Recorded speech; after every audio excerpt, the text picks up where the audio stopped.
Welcome to Bamanda Podcast, your frontline source for smart, sharp, and straight talk on IT trends, tech truths, and digital transformation. Here is today's podcast in Amharic. እንደምን አላችሁ እንኳን ደህና መጣችሁ ወደዚህ ውይይታችን። ዛሬ ትኩረታችን እንግዲህ ኦፊስ 365ን በሚገባ ማወቅ ላይ ነው። ይህንን የምንቃኘው የበማንዳ ቴክኖሎጂ የኮርስ ማስታወሻዎችን መሰረት አድርገን ነው።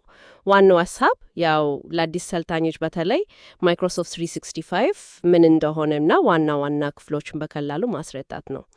ከድሮ ሶፍትዌር ገዝቶ ከመጃን ወደ ክላውድ ቤዝድ ሰብስክሪፕሽን ስለተሸጋገረ እሱን ትንሽ እንነጋገርበታለን።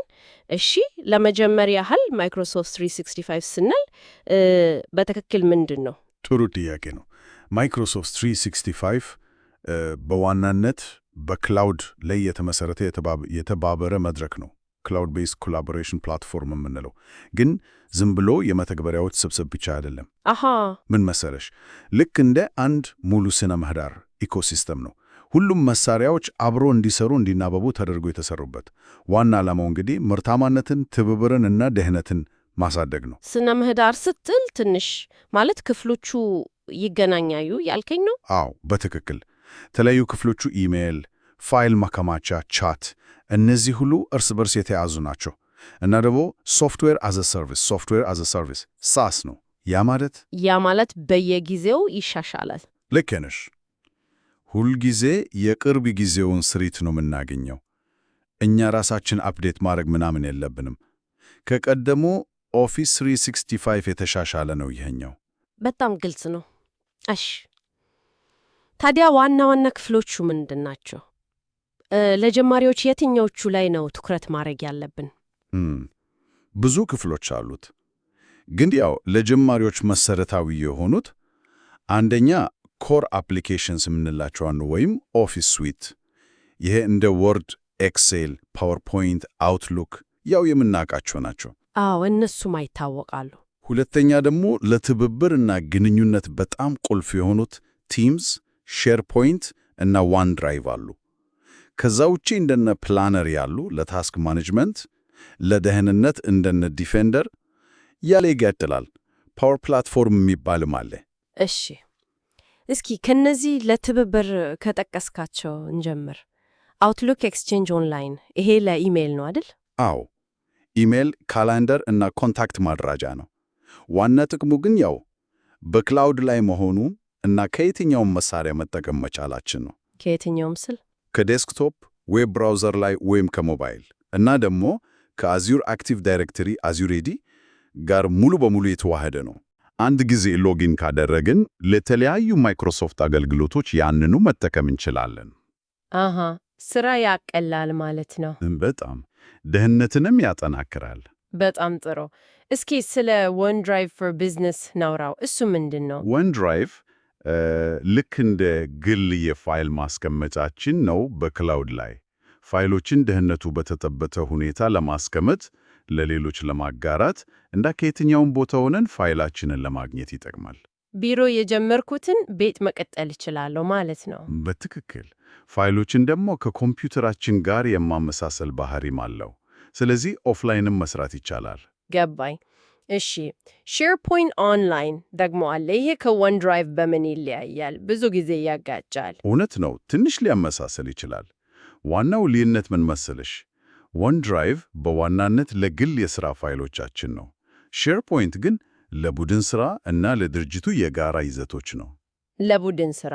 አዎ፣ ድርጅቶች የውስጥ ድረገጾችን ኢንትራኔት ሳይትስ ለመስራት፣ የቡድን ፋይሎችን በአንድ ቦታ ለማደራጀት፣ የተለያዩ የሥራ ሂደቶችን ለመፍጠር ይጠቀሙበታል። የቡድን የጋራ ማከማቻና የትብብር ቦታ ነው በቃ። እሺ አሁን ገባኝ ልዩነቱን። ቀጥሎ ማይክሮሶፍት ቲምስ የማ አሁን በጣም አስፈላጊ ነው። ቲምስ ያው የዲጂታል ቢሮ ማዕከል ነው ማለት ይቀላል። ለፈጣን መልእክት ልውውጥ ያው ቻት ማለት ነው። ለቪዲዮ ስብሰባዎች፣ ለፋይል መጋራት ሁሉንም በአንድ ቦታ ይዟል። ከኢሜይል ይልቅ ይሻላል ማለት ነው። በጣም በተለይ ለቡድን ሥራ አስቢው። አንድ ፕሮጀክት ላይ የሰራችሁ እያንዳንዱ ነገር ላይ ኢሜይል ከመላላክ ይልቅ ሁሉም ውይይትና ፋይል ቲምስ ቻናል ላይ ቢሆን እውነት ነው። ስራን ያቃላል፣ ጊዜም ይቆጥባል። እሺ፣ በመጨረሻ የጠቀስነው ፓወር ፕላትፎርም ይባላል። ዝቅተኛ ኮድ መሳሪያ ነው ተብሏል። አዎ፣ ይሄ ትንሽ ለላቁ ተጠቃሚዎች ወይም ፍላጎት ላላቸው ነው። ግን ሐሳቡ ብዙ የኮዲንግ ዕውቀት ሳይኖረን የራሳችንን መተግበሪያዎች አፕስ መገንባት እንችላለን። አፕ መስራት? አዎ፣ በፓወር አፕስ ደግሞ ፓወር አውቶሜት የሚባል አለ። እሱ ደግሞ ተደጋጋሚ ስራዎቹን አውቶሜት ለማድረግ ነው።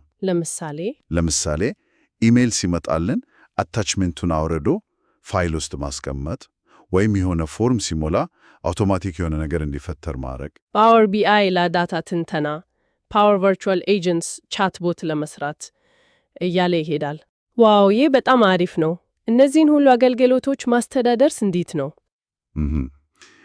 አስተዳደሩ የሚከናወነው ማይክሮሶፍት 365 አድሚን ሴንተር በሚባል ቦታ ነው። ዋናው መቆጣጠሪያ ፓኔል እሱ ነው። ተጠቃሚዎችን መጨመር፣ ፍቃድ መስጠት፣ አገልግሎቶችን ማስተካከል፣ ሁሉም እዛ ነው። ቅድም የጠቀስነው አዙሬዲስ? አዙሬዲ እዛ ውስጥ ነው ያለው። እሱ የማንነትና የመዳረሻ አስተዳደር አይዴንቲቲ ኤንድ አክሴስ ማኔጅመንት ነው። ማን ይግባ ምን ይክፈት የሚለውን የሚቆጣጠረው እሱ ነው። የፍቃድ አስተዳደርም ወሳኝ ነው። ትክክለኛ ሰው ትክክለኛውን አገልግሎት እንዲያገኝ ማድረግ። በጣም ጥሩ ማብራሪያ ነው። እንግዲህ ከዋማንዳ ቴክኖሎጂ የኮርስ ማስታወሻዎች እንደተረዳ ነው ማይክሮሶፍት 365 ለሥራ፣ ለትብብር እና ለደህንነት የተሟላ እርስ በርሱ የተገናኘ መድረክ ነው ማለት እንችላለን። በአባልነት የሚሰራ እና ተለያዩ ፍላጎቶችን ለማሟላትም ተለያዩ ጥቅሎች አሉት። ልክ ነው። ይህ ውይይት አንድ ጥያቄ ያስነሳል ግን ምን አይነት? የእነዚህ ሁሉም መሳሪያዎች መተሳሰር እንዴት አዲስ የሥራ መንገዶችን ሊከፍት ይችላል? እስኪ እናስበው። በየቀኑ ከምንሰራቸው ሥራዎች ውስጥ 2 ወይም 3 ማይክሮሶፍት 365 ክፍሎችን በአዲስ መንገድ ብንጣመራቸው በጣም ሊቀልለን ወይም ሊፈተልን የሚችል አንድ የተለየ የሥራ ፍሰት ወርክፍሎው ምን ሊሆን ይችላል? ለምሳሌ ቲምስን ከፕላነር እና ከፓወር አውቶሜት ጋር አያይዞ መጠቀም ምን ሊፍጠር ይችላል? ያው ለማሰላሰል ያህል። በጣም አስደሳች ጥያቄ ነው። ለዛሬ